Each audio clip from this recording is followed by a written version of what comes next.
Olá, eu sou o professor Lucas Neto. Sejam bem-vindos a mais um programa Escola Bíblica no seu lar. Hoje nós vamos estudar a lição de número 5, que tem como título A Maravilhosa Graça. Dentro deste tema nós vamos falar sobre 3 assuntos. O primeiro será os inimigos da graça. Em segundo lugar, vamos falar sobre a vitória da graça. Em terceiro lugar, vamos falar sobre os frutos da graça. Vamos então dar início à nossa aula de hoje. Item número 1. Os inimigos da graça. A graça de Cristo. A lei aponta o pecado no homem. Porém, onde existe o pecado, existe a graça de Cristo, divina, para aniquilar o pecado. E nós podemos ler então na carta aos Romanos, em seu capítulo de número 5, carta aos Romanos, capítulo de número 5, versículo 20, diz assim a palavra do Senhor. Sobreveio a lei para que avultasse a ofensa, mas onde abundou o pecado, superabundou a graça. Somos salvos pela graça ou pela lei? Somos salvos pela lei ou pela graça? E se somos salvos pela graça, então para que serve a lei? Estas são perguntas que ecoam por séculos e séculos, que em muitas situações, quando não respondidas de forma responsável, provocam dúvidas e distorções dos verdadeiros ensinamentos sobre este assunto na Bíblia Sagrada. Vamos começar a responder as questões supracitadas a partir de uma análise com muita responsabilidade, considerando os textos e contextos bíblicos. O homem, ao decair pela ação do pecado, recebeu pelas infinitas misericórdias do Senhor o presente de ser salvo pela graça, um favor imerecido em todas as gerações. E nós podemos ler então na carta aos Efésios, no seu capítulo de número 2, versículos 1 ao 10, diz assim: Ele vos deu vida, estando vós mortos nos vossos delitos e pecados, nos quais andastes outrora, segundo o curso deste mundo, segundo o príncipe da potestade do ar, do Espírito que agora atua nos filhos da desobediência, entre os quais também todos nós andamos outrora, segundo as inclinações da nossa carne, fazendo a vontade da carne e dos pensamentos. E éramos por natureza filhos da ira, como também os demais.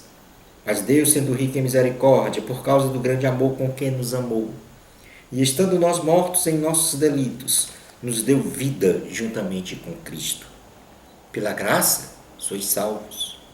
E juntamente com Ele nos ressuscitou e nos fez assentar nos lugares celestiais em Cristo Jesus, para mostrar nos séculos vindouros a suprema riqueza da sua graça, em bondade para conosco, em Cristo Jesus.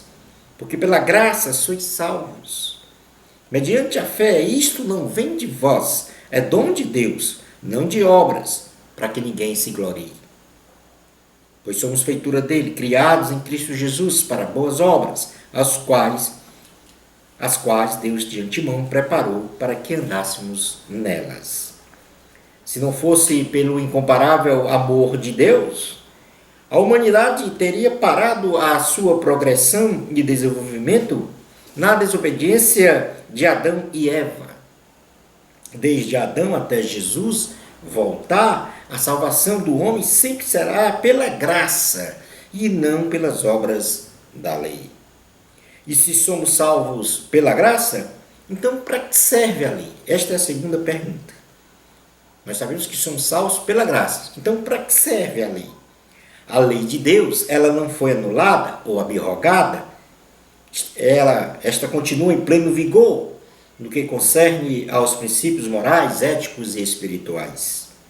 Jesus não veio revogar a lei, mas cumpri-la integralmente. O apóstolo Paulo afirma que Jesus é o fim da lei no sentido de apontar não término em si da eficácia da lei ou o seu obsoletismo. Na verdade, o apóstolo Paulo menciona que a finalidade, ou seja, o objetivo da lei é apontar Cristo para o alcance da justiça de Deus e da vida eterna. E se nós então retornarmos para a carta aos Romanos, no capítulo de número 10, versículo 4, o apóstolo Paulo vai dizer: porque o fim da lei, ou seja, a finalidade, o objetivo da lei é Cristo, para a justiça de todo aquele que crê. Mas quais são os propósitos então da lei num sentido mais amplo? Em primeiro lugar, além de mostrar o pecado no homem, em primeiro lugar, estabelecer um padrão moral de conduta para o homem. Todos os estatutos, mandamentos, ordens e juízos do Senhor são santos, justos e bons, pois servem de espelho e referencial para apontar a conduta que o homem deve ter diante de Deus e dos homens, para bem viver. E em Deuteronômio, capítulo de número 6, Deuteronômio, capítulo de número 6, os versículos do 20 ao 25, diz assim: quando teu filho no futuro te perguntar dizendo: que significam os testemunhos, estatutos e juízos que o Senhor, nosso Deus, vos ordenou? Então dirás a teu filho: éramos servos de Faraó no Egito, porém o Senhor de lá nos tirou com a poderosa mão. Aos nossos olhos fez o Senhor sinais e maravilhas grandes e terríveis contra o Egito e contra Faraó e toda a sua casa. E dali nos tirou para nos levar e nos dar a terra que sob juramento prometeu a nossos pais. O Senhor nos ordenou cumpríssemos todos estes estatutos e temêssemos o Senhor, nosso Deus, para o nosso perpétuo bem, para nos guardar em vida como tem feito até hoje. Será por nós justiça quando tivermos cuidado de cumprir todos estes mandamentos perante o Senhor nosso Deus, como nos tem ordenado. E trazendo para uma contextualização, o Senhor nos tirou do lamaçal do pecado e nos colocou no reino, no seu reino, debaixo da sua luz. E por isso mesmo nós temos então que ter um padrão moral de conduta irrepreensível diante de Deus e diante dos homens. Como segundo propósito da lei, ou seja, o primeiro, estabelecer um padrão moral e conduta para o homem. Segundo, identificar o pecado e suas consequências por intermédio da lei. Inclusive já falamos sobre isso. O pecado ele é maligno e, como tal, sua prática deve ser rejeitada pelo homem, pois o pecado gera morte física e, sobretudo, a espiritual. De modo que a lei de Deus expõe a malignidade do pecado, mas também aponta o caminho absoluto do perdão deste pecado. E aí nós vamos fazer agora uma leitura na carta aos Romanos, em seu capítulo de número 7, versículos 14 ao 21, que diz o seguinte: porque bem sabemos que a lei é espiritual. Eu, todavia, sou carnal, vendido à escravidão do pecado. Porque nem mesmo compreendo o meu próprio modo de agir, pois não faço o que prefiro e sim o que detesto. Ora, se faço o que não quero, consinto com a lei que é boa. Neste caso, quem faz isso já não sou eu, mas o pecado que habita em mim. Porque eu sei que em mim, isto é, na minha carne, não habita bem nenhum, pois o querer o bem está em mim, não porém o efetuá-lo. Porque não faço o bem que prefiro, mas o mal que não quero, esse faço. Mas se eu faço o que não quero, já não sou eu quem o faz, e sim o pecado que habita em mim. Então, ao querer fazer o bem, encontro a lei de que o mal reside em mim. Porém, no tocante ao homem interior, tenho prazer na lei de Deus, mas vejo nos meus membros outra lei, que guerreando contra a lei da minha mente, me faz prisioneiro da lei do pecado que está nos meus membros. Desventurado o homem que sou, quem me livrará do corpo desta morte? Graças a Deus por Jesus Cristo, nosso Senhor, de maneira que eu, de mim mesmo, com a mente sou escravo da lei de Deus, mas segundo a carne, da lei do pecado. Como terceiro ponto, como propósito da lei, o de revelar o amor e a santidade de Deus. A lei revela o amor e a santidade de Deus. Deus é amor. E a maior prova desse infinito e incondicional amor foi ter enviado seu Filho para morrer na cruz por toda a humanidade, onde pelo precioso sangue de Jesus os nossos pecados foram redimidos. Pelos atributos morais de Deus revelados em sua palavra, temos o referencial único e máximo para lapidarmos o nosso caráter, o nosso comportamento moral e social na sociedade. E é evidente que a santidade de Deus nos remete a uma reflexão e busca de sua santidade para sermos iguais a Ele. Levítico, capítulo de número 19, livro de Levítico, capítulo de número 19, versículos de número 1 e 2 diz assim: Disse o Senhor a Moisés: Fala a toda a congregação dos filhos de Israel e dize-lhes: Santos sereis, porque eu, o Senhor vosso Deus, sou santo. Cada um respeitará sua mãe e o seu pai, e guardará os meus sábados. Eu sou o Senhor vosso Deus. Ainda no capítulo 20 de Levítico, versículo 7 diz: Portanto, santificai-vos e sede santos, pois eu sou o Senhor vosso Deus. Portanto, são três os propósitos da lei, de uma forma mais generalizada. Em primeiro lugar, estabelecer um padrão moral de conduta para o homem. Em segundo lugar, identificar o pecado e suas consequências por intermédio da lei. E em terceiro lugar, revelar o amor e a santidade de Deus. A graça é superior à lei.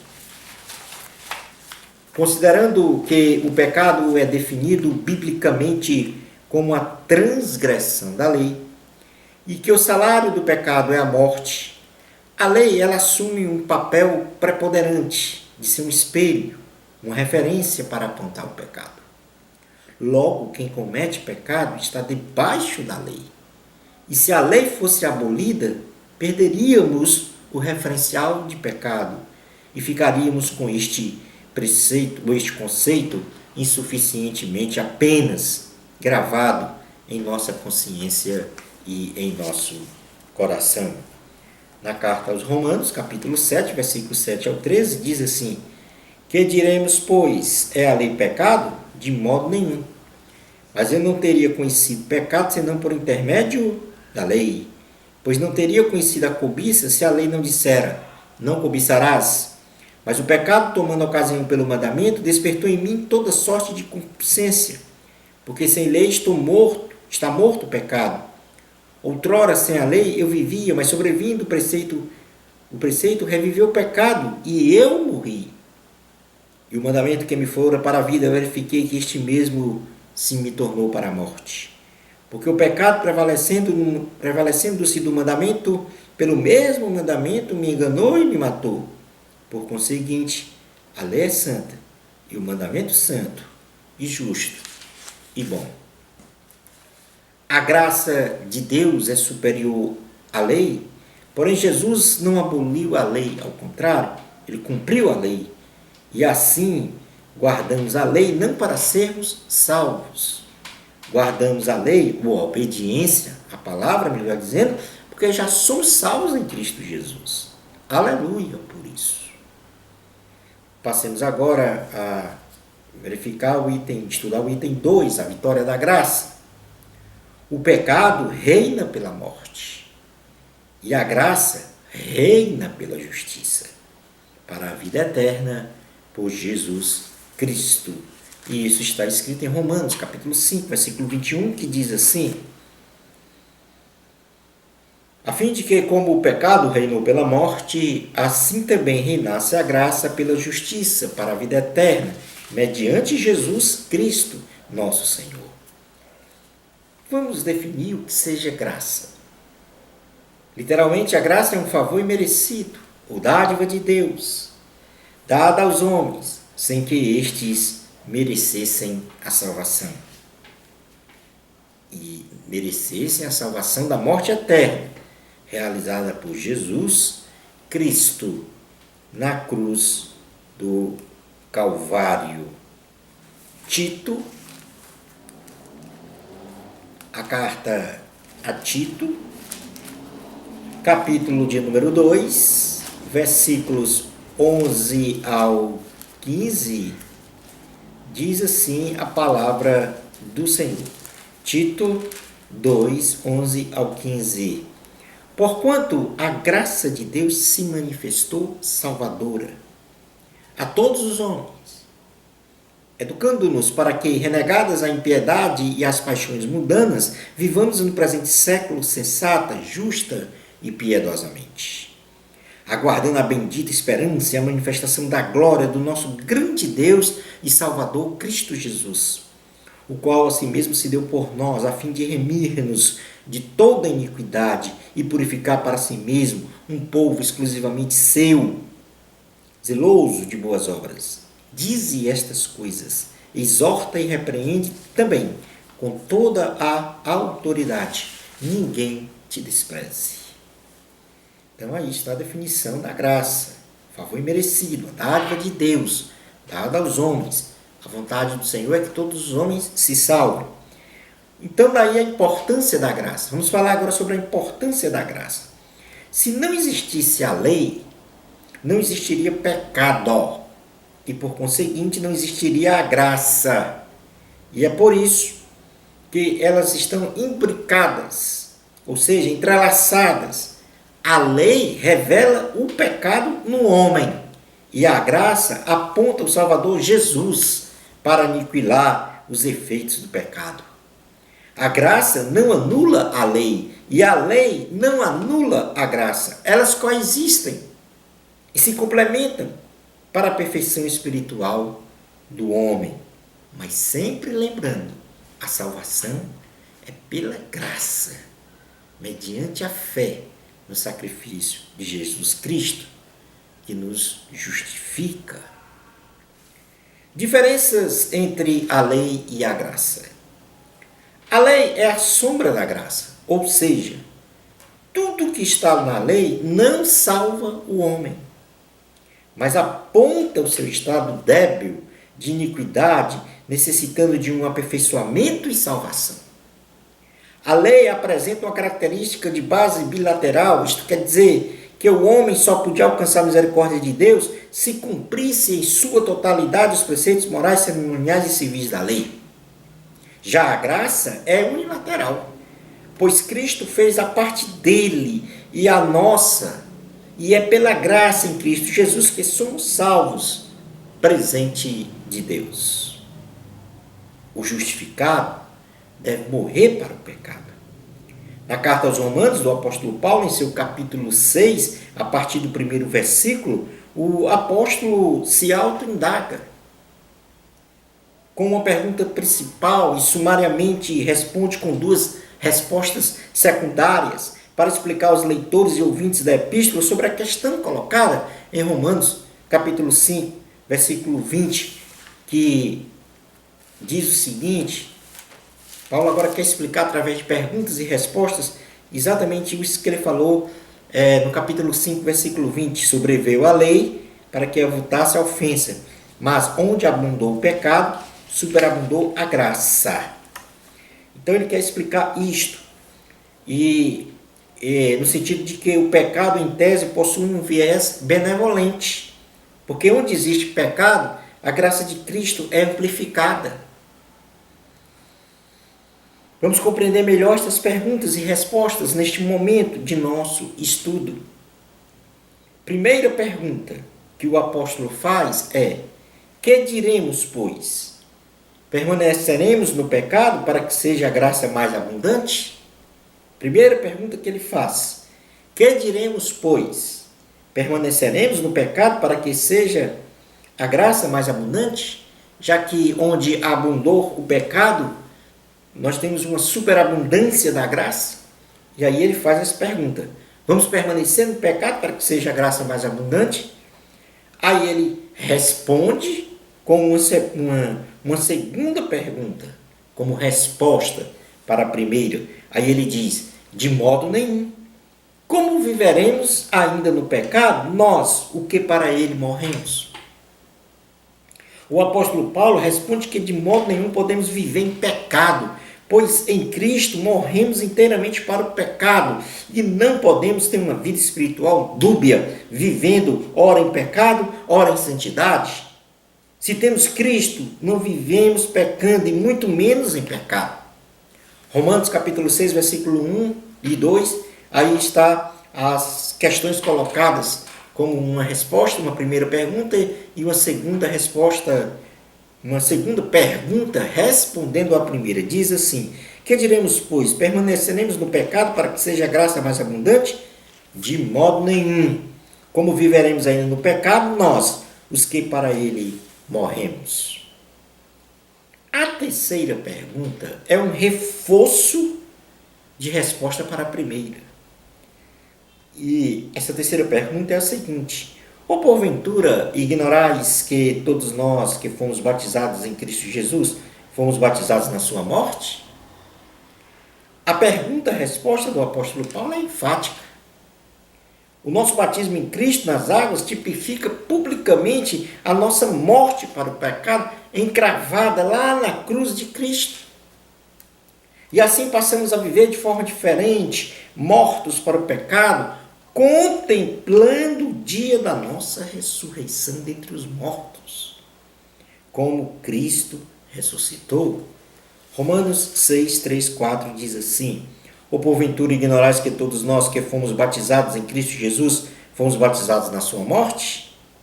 Fomos, pois, sepultados com ele na morte pelo batismo, para que como Cristo foi ressuscitado dentre os mortos, pela glória do Pai, assim também andemos nós em novidade de vida, esperando esta ressurreição, esta glorificação. Vamos então saber o significado de que sejam mortos para o pecado. O catedrático apóstolo Paulo, na sequência da carta aos Romanos e a todos os leitores e ouvintes desta epístola, continua a explicar sobre as nuances da relação espiritual e de vida de uma pessoa com Cristo, a saber, a primeira, a justa posição do crente com Cristo. A nossa conjunção com Cristo, isto é, o ato ou efeito de unir-se ao Senhor Jesus, se consolida na morte de Cristo na cruz do Calvário, onde o Senhor carregou as nossas transgressões sobre si e assim fomos justificados, pois na cruz morremos com Cristo para os pecados. Imediatamente foi também pela ressurreição de Cristo, ao terceiro dia, que ocorreu a vitória sobre a morte, tipificando também a nossa vitória sobre o pecado e sobre a morte. Romanos capítulo 6, versículo 5 diz o seguinte: porque se fomos unidos com ele na semelhança da sua morte, certamente o seremos também na semelhança da sua ressurreição. Portanto, aí está a justa posição com Cristo. Da forma como ele morreu e ressuscitou, nós também vamos ressuscitar num corpo glorioso, igual ao de Jesus.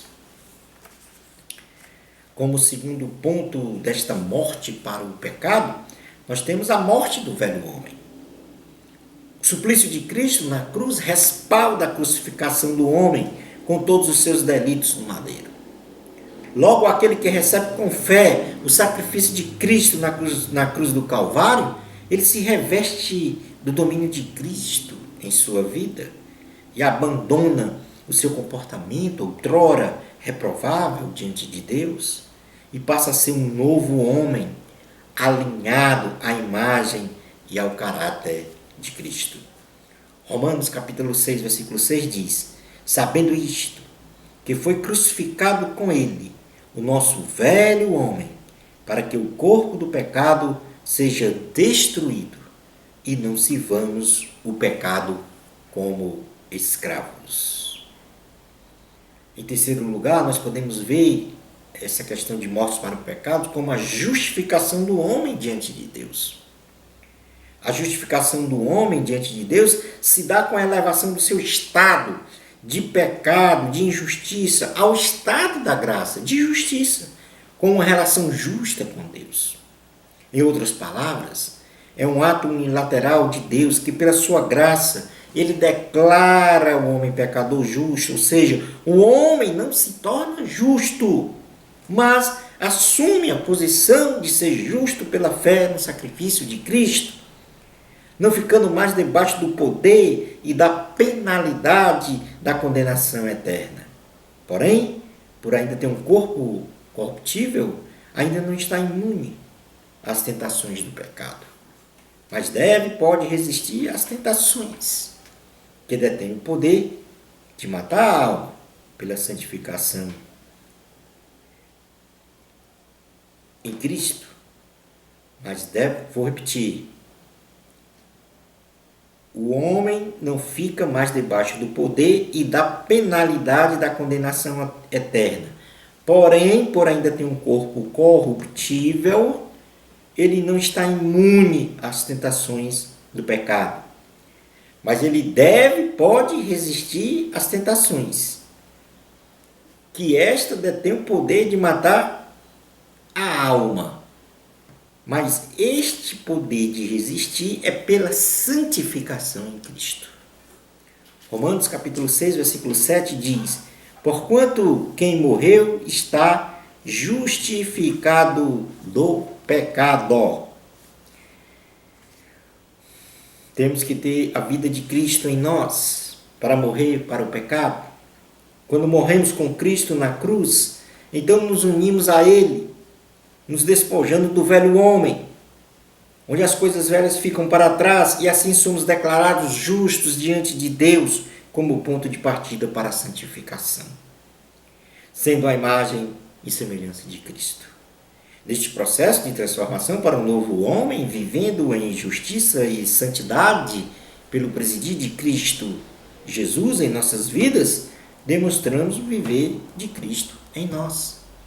Romanos capítulo 6, versículos 8 e 9 diz: ora, se já morremos com Cristo, cremos que também com Ele viveremos. Sabedores de que, havendo Cristo ressuscitado dentre os mortos, já não morre. A morte já não tem domínio sobre eles. Ou seja, a vida de Cristo em nós. Como quinto ponto, uma vida consagrada a Deus. Temos que viver uma vida consagrada a Deus, no sentido espiritual da prática do jejum, da oração, da permanente leitura da Santa Bíblia, da adoração. Consolidadas estas práticas em nosso irrepreensível modo de viver no corpo, na alma e no espírito. Romanos capítulo 6, versículos 10 a 11 diz: pois quanto a ter morrido de uma vez para sempre, morreu para o pecado, mas quanto a viver, vive para Deus. Assim também vós, considerai-vos mortos para o pecado, mas vivos para Deus em Cristo Jesus. Portanto, para caracterizarmos uma pessoa que está morta para o pecado, ou seja, essa relação espiritual de uma pessoa que tem a sua vida em Cristo, para ser morto para o pecado, ele tem que, primeiro, carregar esta justa posição com Cristo, ou seja, a conjunção com Cristo. Em segundo lugar, fazer morrer o velho homem. Em terceiro lugar, ser justificado diante de Deus. Ter a vida de Cristo em nós e uma vida consagrada a Deus. Mortos para o pecado em novidade de vida. A morte para o pecado se ratifica em nossas ações morais e comportamentais. O apóstolo Paulo, depois de uma sistematizada explicação sobre o processo da morte para o pecado, ele nos oferece pragmaticamente os parâmetros de viver em novidade de vida, aos quais nós podemos enumerar, em primeiro lugar, não permitir que o pecado nos domine e reine sobre as nossas vidas. Isto é, devemos lutar pela fé e pela santificação em Cristo contra o poder dominante do pecado, mantendo incólume a nossa salvação. Romanos 6,12 diz: não reine, portanto, o pecado em vosso corpo mortal, de maneira que obedeçais às suas paixões. Em segundo lugar, temos que apresentar os nossos corpos irrepreensíveis diante de Deus, não manchados pelo pecado da prostituição, dos vícios, da lascívia e etc. Somos templo e habitação do Espírito Santo e por isso devemos oferecer os nossos membros exclusivamente a Deus, não os deixando à mercê da imundícia do pecado. Romanos capítulo 6, versículo 13 diz: nem ofereçais cada um os membros do seu corpo ao pecado, como instrumentos de iniquidade, mas oferecei-vos a Deus, como ressurretos dentre os mortos, e os vossos membros a Deus, como instrumentos de justiça. E em terceiro lugar, nós temos que viver sobre o presidir e a graça de Deus, cheios do Espírito Santo, ou seja, viver sob o domínio exclusivo e em sua totalidade do Senhor Jesus, adorando em espírito e em verdade. Romanos capítulo 6, versículo 14 diz: porque o pecado não terá domínio sobre vós, por não estáis debaixo da lei, e sim da graça. No restante do capítulo 6 da Epístola aos Romanos, o apóstolo Paulo volta a enfatizar a relação entre a lei, o pecado e a graça, com uma atenção redobrada para, a partir da justificação, o crente venha a se santificar, produzir frutos desta santificação para a promoção da vida eterna, lembrando que o salário do pecado é a morte, mas o dom gratuito de Deus é a vida eterna em Cristo Jesus, nosso Senhor. Vamos fazer uma leitura aqui rapidamente sobre a lei, a escravidão e a graça. E diz: e daí? Havemos de pecar porque não estamos debaixo da lei, e sim da graça? De modo nenhum. Não sabeis que daquele a quem vós ofereceis como servos para a obediência, desse mesmo a quem obedeceis sois servos, seja do pecado para a morte ou da obediência para a justiça? Mas, graças a Deus, porque outrora, escravos do pecado, contudo, viestes a obedecer de coração à forma de doutrina a que fostes entregues. E uma vez libertados do pecado, fostes feitos servos da justiça. Falo como homem por causa da fraqueza da vossa carne. Assim como ofereceste os vossos membros para a escravidão da impureza e da maldade para a maldade, assim oferecei agora os vossos membros para servirem à justiça, para a santificação. Porque quando eres escravos do pecado, estavas isentos em relação à justiça. Naquele tempo, que resultado colhestes? Somente as coisas de que agora vos envergonhais, porque o fim delas é a morte. Agora, porém, libertados do pecado, transformados em servos de Deus, tendes o vosso fruto para a santificação. E, por fim, a vida eterna. Porque o salário do pecado é a morte, mas o dom gratuito de Deus é a vida eterna em Cristo Jesus, nosso Senhor. Vamos falar agora sobre o último item da lição, os frutos da graça.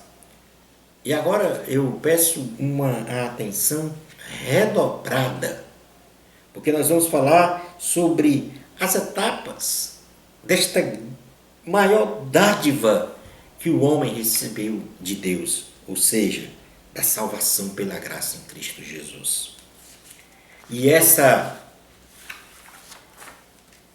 etapas da salvação são em número de 13. Ou seja, desde o momento em que Deus colocou a salvação, o plano de salvação diante dos homens, até sua glorificação. São 13 etapas. A confissão e o arrependimento dos pecados são indispensáveis para a nossa salvação. E o arrependimento traz à mente do ser humano uma reflexão e uma vontade de voltar-se para Deus. A salvação ela possui várias etapas, e são nestas etapas que vamos desfrutando das bênçãos do Senhor em um processo que começa e termina em Deus. Vamos falar em primeiro lugar sobre, como primeira etapa da salvação, a predestinação, uma iniciativa de Deus. E nós vamos ver do ponto de vista bíblico o que é predestinação. Deus determinou que aqueles que crescem em Cristo seriam salvos e teriam vida eterna. E os que não crescem seriam condenados à morte eterna. Então, a predestinação, do ponto de vista bíblico, foi uma iniciativa do Senhor, do nosso Deus, em que Ele disse o seguinte: eu determino dois destinos para os homens. O primeiro, de vida eterna, e o segundo, de condenação eterna. E estes caminhos estão condicionados à escolha do homem em aderir ou não, em crer ou não no sacrifício de Jesus na cruz do Calvário. Aqueles que creem terão um destino final da salvação. Aqueles que não creem terão como destino final a condenação eterna. Então o Senhor predestinou já dois destinos para a humanidade, segundo a escolha de cada um: salvação ou condenação. Isso é o conceito bíblico de predestinação.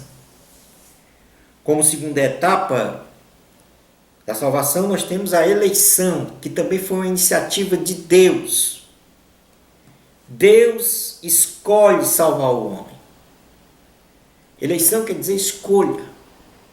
E Deus escolheu, quando o homem cai lá no Éden, antes mesmo da fundação do mundo, Deus escolheu salvar o homem. Ele diz: eu vou salvar o homem. A minha escolha é de salvar o homem e não de condenar. E aí nós temos a definição de eleição. Deus escolhe salvar o homem. Como terceira etapa, vocação ou chamamento. Também uma iniciativa de Deus. Isso quer dizer que Deus revela ao homem a sua vontade de salvá-lo.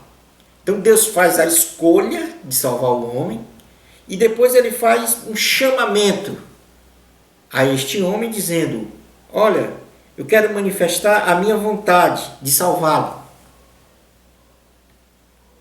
Isso se chama vocação ou chamamento. E aí vem a fé salvífica, ou que nós chamamos a fé salvadora, também uma iniciativa de Deus. Ela se manifesta quando o homem ouve a palavra de Deus. Então, até aqui, nestas 4 etapas, nós temos, em primeiro lugar, a predestinação, salvação ou condenação do homem. Uma escolha do Senhor que quer salvar o homem, quer que todos os homens se salvem. Depois, um chamamento, ele anuncia essa sua escolha. Ou seja, isso é a vocação e chamamento. E depois disso, quando ele anuncia através da palavra, a palavra de Deus, quando ela é pregada, aí é despertada no homem a fé salvadora. E essa fé é que vai fazer com que o homem passe para uma nova etapa, que é o convencimento do pecado, da justiça e do juízo. Isso quer dizer que quando a fé salvadora é despertada no interior do homem, na alma do homem, no seu espírito, aí o Espírito Santo convence o homem de que ele é pecador. Convence-o de que ele precisa fazer o que é certo e que há um julgamento de cada pessoa segundo as suas obras. Então, logo após essa fé salvadora inundando o coração do homem, vem então aquele convencimento nele de que ele é pecador. Vem aquele convencimento de que ele precisa fazer o que é certo, a justiça de Deus. E que haverá um julgamento, um juízo de quem realiza obras más ou boas. Logo após esse convencimento do pecado, da justiça e do juízo, aí vem no homem o arrependimento, que é a sexta etapa.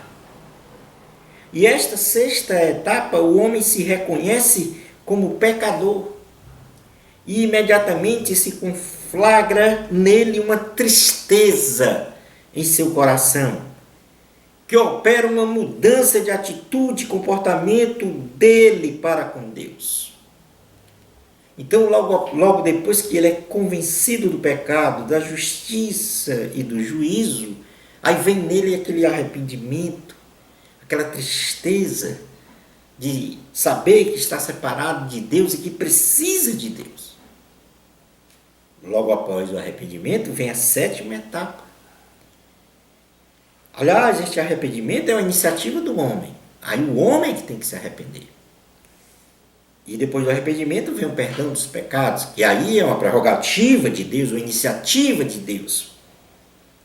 Jesus é o único e suficiente Salvador e somente Ele pode perdoar os pecados dos homens. Aí vem a oitava etapa, que nós inclusive já estudamos, que é o da justificação. Também uma iniciativa de Deus. Deus declara o homem justo, sem que ele mereça, porque o seu pecado é imputado a Cristo. E a justiça de Cristo é concedida ao homem declarado justo, com perdão e esquecimento pleno de toda a transgressão cometida em sua vida pregressa. Aí, a todos os pecados do homem é imputado a Cristo. E Cristo coloca em nós a sua justiça. E aí somos declarados justos com perdão dos pecados. E aí vem a nona etapa, que é a conversão. E aí é uma iniciativa do homem. O homem pecador, ao se arrepender, ao ser perdoado de seus pecados, ao ser justificado, então ele deixa a sua vida de pecados e muda completamente a sua forma de viver, muda o seu caráter e a sua fé é posta em prática. Então ele faz a conversão, ele muda totalmente a sua vida. E aí, nele, vai se observando depois dessa conversão, que é a nona etapa, aí começa a décima etapa, que é a regeneração. O homem a cada momento evita o pecado. E com isso ele tem uma vida de retidão. O homem nasce de novo e tem um domínio próprio para não se inclinar ao pecado. E aí ele vai se regenerando. No momento que ele se converteu, e aí a iniciativa do homem, aí ele começa a se regenerar também como iniciativa do homem. Ele começa a resistir ao pecado através do seu domínio próprio. Ele não cai mais, não se inclina mais ao pecado. Não tem mais a vontade de pecar. Isso quer dizer estar regenerado. E após a regeneração, aí vem, por iniciativa de Deus, a adoção de filhos. Deus nos concede a condição de ser filhos de Deus. Portanto, herdeiros dos céus. Após essa condição de ser filhos de Deus, nós temos então a santificação. E aí, esta santificação é a iniciativa do homem e de Deus. É um estado espiritual em que o homem se mantém separado do pecado e ao mesmo tempo consagrado a Deus, assumindo a sua imagem e semelhança, assumindo o seu caráter, assumindo os seus atributos morais, de bondade, de amor, de justiça. E aí o homem passa a santificar-se, a se consagrar mais a Deus. E como última etapa da salvação, a 13ª, virá a glorificação. É a consumação da salvação, ou seja, o homem assume um corpo glorificado para viver eternamente com Cristo no céu. É a consumação do plano de salvação do Senhor. É aquele que permanecer fiel até o fim. Terá essa consumação, terá um corpo glorificado. Portanto, estas são as etapas da salvação do homem. Repetindo, só para recapitular, vou mencionar apenas a predestinação, eleição, vocação ou chamamento, terceiro. Quarto, fé salvadora. Quinto, convencimento do pecado, da justiça e do juízo. Sexto, arrependimento. Sétimo, perdão dos pecados. Oitavo, justificação. Nono, conversão. Décimo, regeneração. 11º, adoção. 12º, santificação. E 13º, glorificação. Concluindo a nossa aula de hoje. A salvação é um ato de amor de Deus para com os homens, sendo a manifestação da sua graça, da sua misericórdia e da sua justiça. Como obra única que só pode ser alcançada pela fé em Jesus Cristo. E por isso, a salvação é boa, a salvação é perfeita e a salvação é eterna. A salvação tem origem em Deus. E devido a isso, podemos buscá-la e ter a certeza de que seus efeitos de vida eterna e abundante são permanentes. Uma bênção muito especial do Senhor Jesus para você. Amor a Cristo. A glória é de Deus. Até o nosso próximo programa Escola Bíblica no seu lar, se Deus permitir.